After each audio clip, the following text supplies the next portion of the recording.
Anyway, so race number 1 here at the Royal Cup Marina Ibiza completed, and a win for Quantum Racing. Quantum made a good start in the middle of the line, were round the windward mark ahead and really were never caught thereafter. Gladiator, Tony Langley's team, took second. They were not so good off the start line, but second beat they managed to get past Interlodge and held on for second. Interlodge ended up with a 4th place, unfortunately. They were caught just at the finish line by Ran Racing. Ran weren't so good early on, but just kept chipping away, made some nice calls down the final run, and that gave them 3rd. So the final order there in first race here in Ibiza: Quantum Racing 1st, Gladiator 2nd, Ran Racing 3rd, and Interlodge 4th. And we'll go straight into the next race here in Ibiza.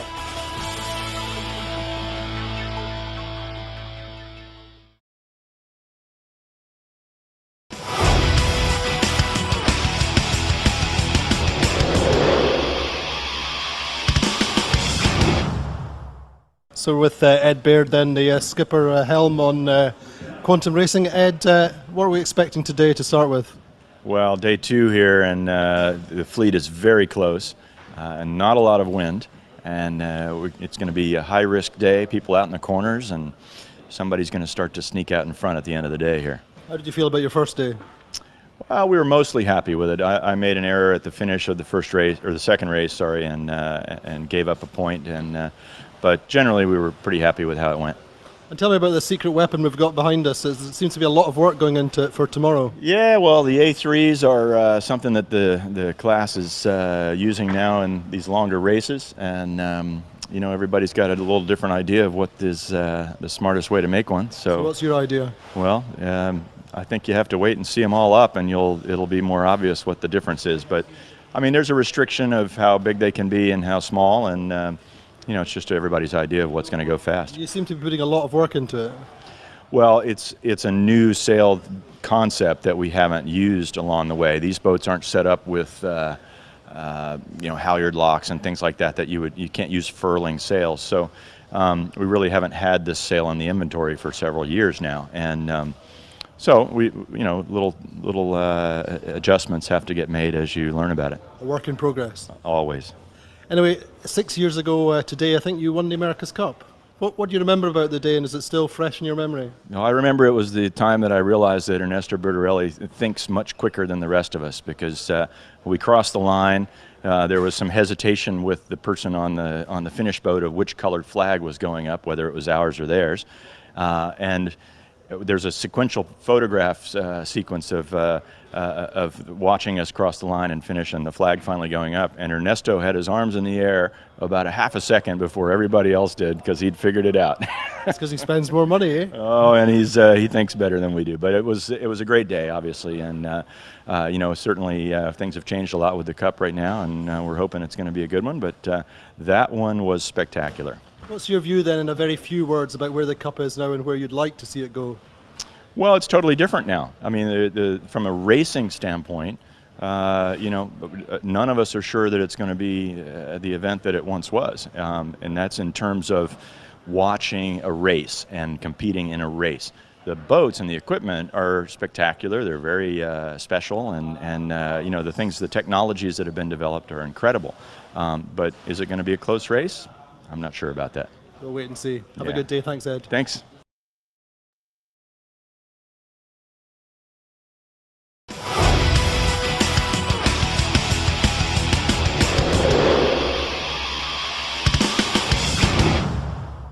Okay, so with the boys from Rio, Johnny Goldsborough and Joe Penryn. Tell me about the shirts, boys. What's the story? Well, it's our birthday. It's all of our birthdays. Yeah, we love freedom, and it's her birthday. So, yeah. And we're Americans, and we're damn proud. We're lucky to be here. The Quantum guys helped us out. They put a sticker on our main, so we'll have our American flag. We couldn't have done that without them. Of course, for those who don't know, it's the 4th of July. Yep, it's 4th of July at home. I think, you know, it's pretty early. I don't know if they're celebrating as early as we are, but we're here, we're celebrating, and we're happy. So where did the shirts come from? So one of our bow guys' parents are here, and they're staying down the road, and grew up with Mo's mom, and she thought it'd be cute to get us a bunch of shirts, and she kind of nailed it today. She certainly did.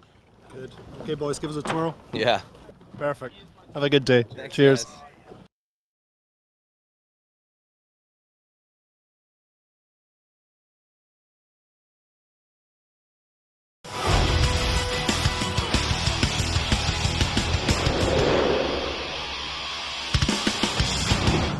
So then race number 4 of the Royal Cup Marina Ibiza here on the waters of Ibiza.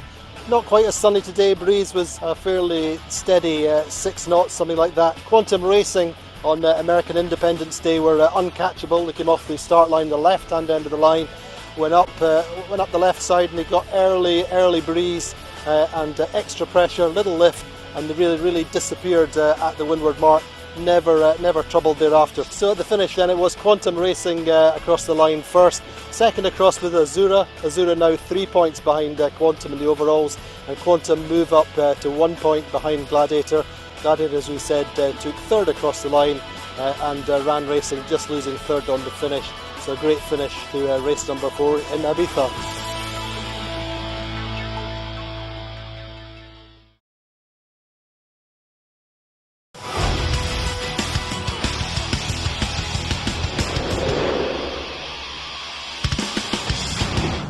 Race number 5 then of the Royal Cup Marina Ibiza, probably the best race we've seen yet.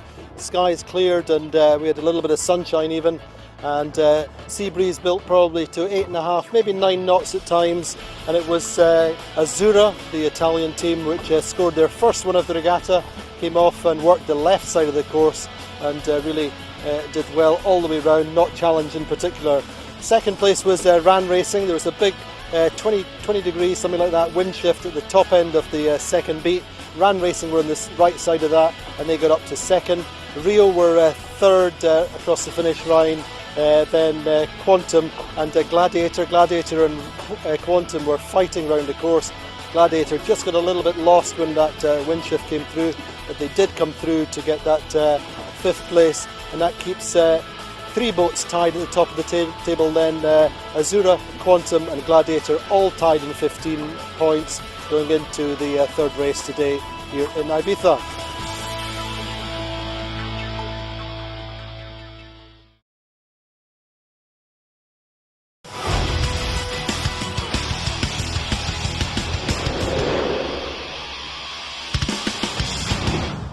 So race number 6 here at the Royal Cup Marina Ibiza. Breeze is a fairly steady sea breeze, dropped away a little bit towards the end. It was Quantum Racing which led from the top mark. We were able to extend in almost a facsimile of the first race of the day. A really comfortable lead as they crossed the finish line. That gives Quantum Racing a lead of 2 points overall. Azura finished 3rd in that race and they lie 2nd overall. Preveza had a good race, another podium finish for them, the 2nd in 2 days for Nick Rogers and the team there, so good for them. Gladiator not quite so good now, dropped to 3rd overall on 21 points, tied with Ran. Ran finishing off that race in 4th place. Good racing overall though here in Ibiza. A little bit hesitant yesterday in terms of conditions, but getting the 3 races in, back on track, and join us for the coastal race tomorrow, Friday.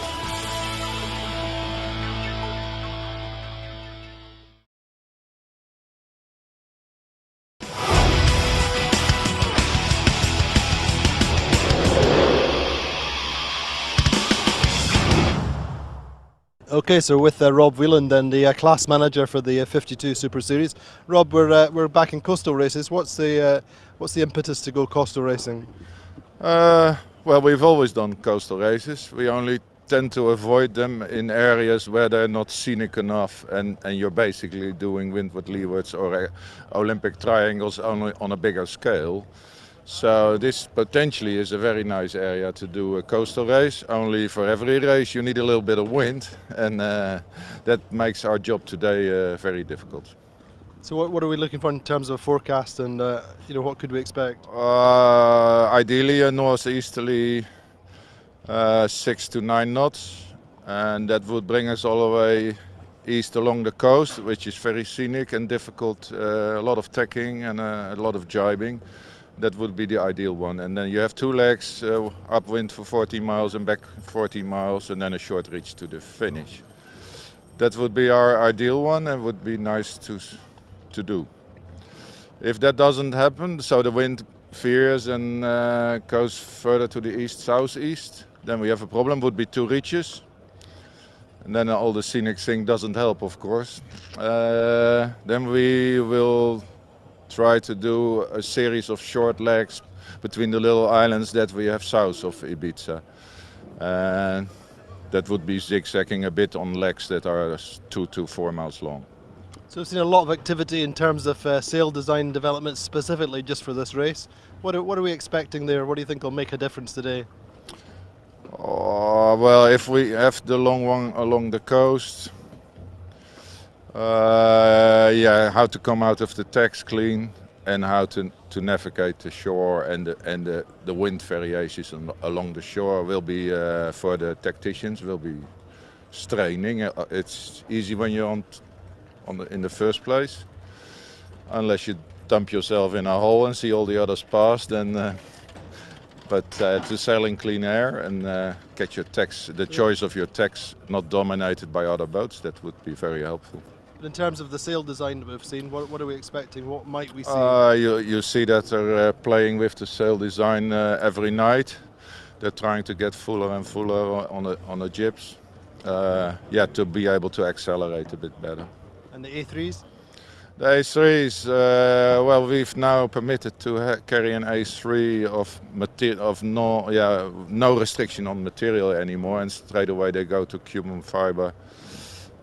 Which makes possible to fly those sails at closer wind angles, and that will be interesting to see what they have come up with. Nobody has raced with those sails against each other, so they all have no clue what's going to happen when they're hoisted. That you know? No. The only thing I know that we have permitted to build this sail as an extra sail if you put a loco of the 52 Superseries in it, and I think there are 4 or 5 of those sails around, and I would love to see them today, all 5 reaching next to each other and get a few good photos. That's my interest, and I hope they will enjoy the race. Well, I hope so too. Thanks very much, Rob. Cheers. Thank you.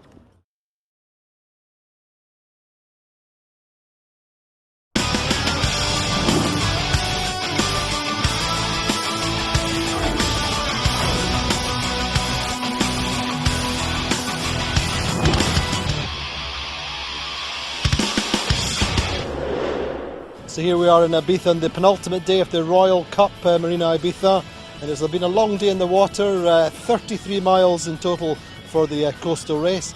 A light northeasterly breeze, 6 to 9 knots, maybe 10 knots at times. There's a long beat up to an island in the northeast corner of Ibiza, and a long run back. Overall it was Gladiator which led around the windward-leeward track to start with, and they held off Quantum Racing all the way around the course. Persistent left shift on the way up the beat, a long way up to the island. That seemed to be the key to protect that left side. Beyond that, 1 or 2 little lees going around the headlands and into the bays, and also specifically around the island. That was one thing to watch out for. So the overall order as we came through the finishing line, then Gladiator, as I said, managed to hold off Quantum Racing. A reasonably comfortable win for Gladiator. Quantum in second. Third place, good result for Interlodge. Nice work from them. In fourth place, Paprec, our French friends, had a very, very good coastal race, a good result for them. In fifth, it was Azura, not quite as good for them, and then Ran Racing, Rio and Prevezza. So in terms of the overall standings then, Quantum Racing going to the final day with a 4-point lead over Gladiator. Gladiator move up to second on the strength of that win today. And then behind Azura lost a little bit of ground, but there should be 2 races on the final day in Ibiza.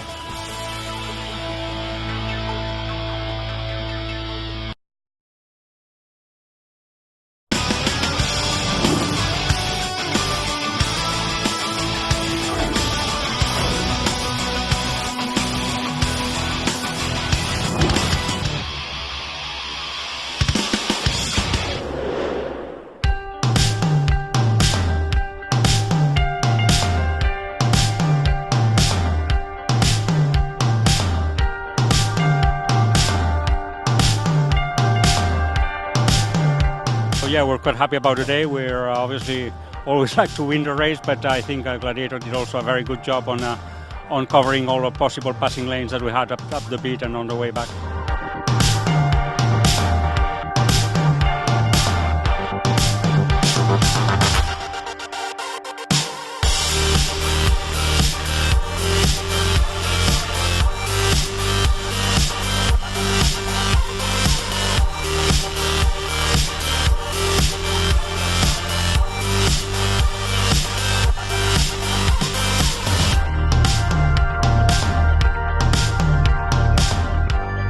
It was a good race for us, challenging as every day here, and at the end we never let go, and so we fought until the end.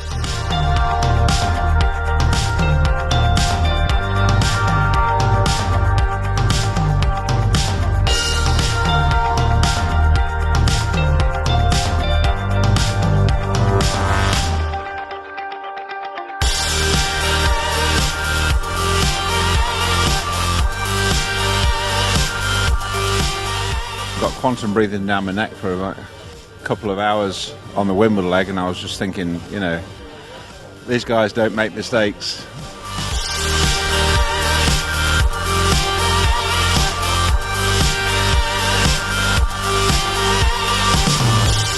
We have probably 2 more races tomorrow to see if we can gain any more distance on the green boat, or at least stay ahead of the blue boat. So that would be a super finish for us.